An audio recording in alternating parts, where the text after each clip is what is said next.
تو میں نے دیکھا ہے کہ جتنے حقوق اسلام نے عورت کو دیے کسی مذہب نے نہیں دیے. یہ بات ہے جو اسے ماننی پڑے گی. لیکن برابر آپ کر دیں گے تو خاندان کا ادارہ ختم ہو جائے گا. اسی لیے فرمایا گیا الرجال قوامون علی النساء فالصالحات قانتات حافظات للغیب بما حفظ اللہ. مرد حاکم ہیں عورتوں پر.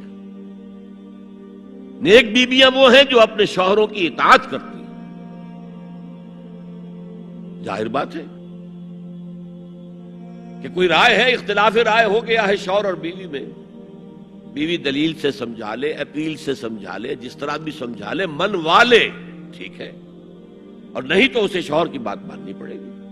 فالصالحات قانتات، وہی لفظ جو ابھی آپ نے پڑھا، قانتین والقانتات، فرما بردار مرد اور فرما بردار عورتیں. جو نیک بیویاں تو وہ ہیں جو اپنے شوہروں کی اطاعت گزار ہیں. اس سے وہ بانڈ جو ہے مضبوط رہتا ہے. جب اللہ نے مرد کو بنایا طاقتور زیادہ، اور عورت کا حسن یہ ہے کہ وہ نازک ہو. وہ کبھی کوئی حمیدہ پہلوان ہوتی تھی بھارت میں ایک، اس نے جو کہا تھا کہ میں اس سے شادی کروں گی جو مجھے پچھاڑ لے. میں کون پچھاڑے گا اس کو، خود ہی پچھاڑ جائیں گے وہ. تو عورت کا حسن تو نزاکت میں ہے، لہذا بھاری بوجھ اس پر نہیں ڈالے. ملک کا ڈیفنس مردوں کا ذمہ داری ہے. نان نفقے کی فراہمی مردوں کی ذمہ داری، عورت کی نہیں ہے. عورت کا کام ہے گھر میں رہے، شوہر کے لیے اچھا ماحول پیدا کرے.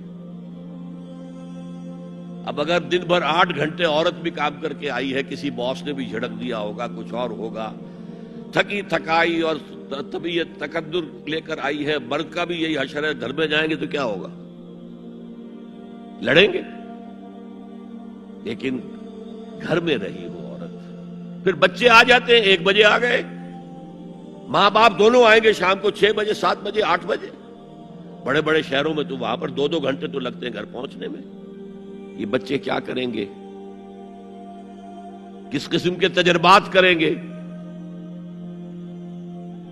یہ سارا بیڑا غرق ہو رہا ہے. عورت کے ذمہ نہیں ہے کام کرنا.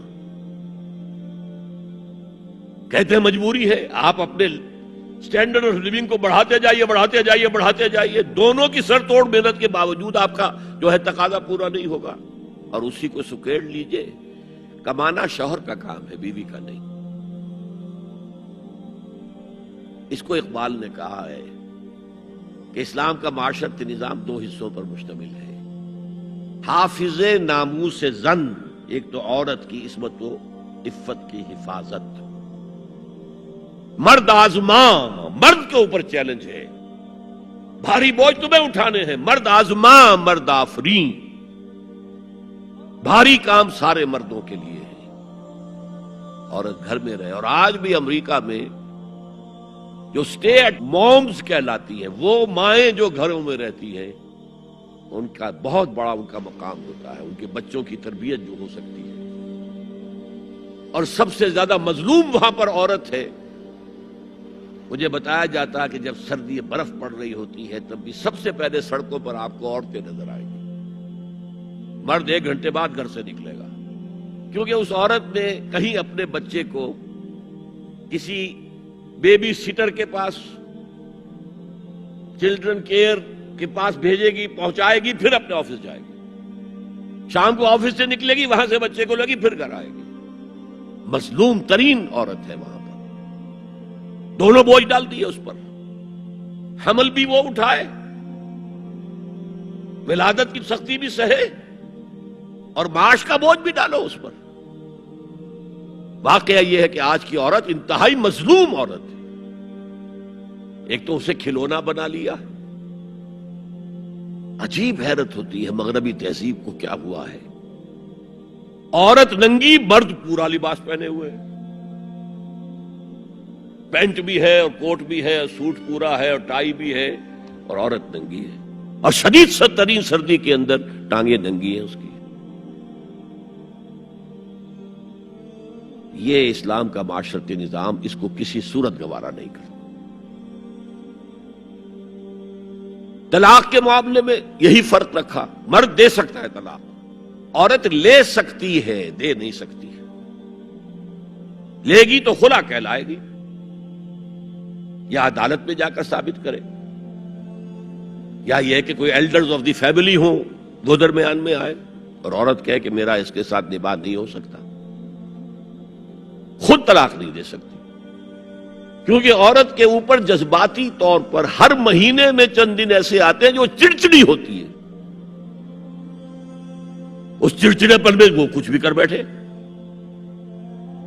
اسے طلاق کا حق نہیں دیا۔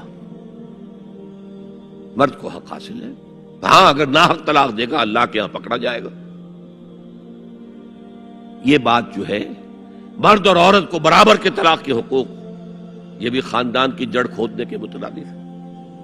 اچھا، بیٹے اور بیٹی میں وراثت کا فرق ہے، کیوں؟ بیٹا شادی کرے گا تو مہر دے گا، لڑکی شادی کرے گی تو مہر لے گی، حالانکہ ضرورت لڑکی کو لڑکے کی ہے، لڑکے کو لڑکی کی ہے، دونوں کی ضرورت تو برابر ہے۔ لڑکا مہر دے اور لڑکی لے، کیوں؟ تاکہ یہ معلوم ہو کہ یہ سربراہ ہے، حافظ ناموس زن مرد آزماں، مرد کی ذمہ داری ہے۔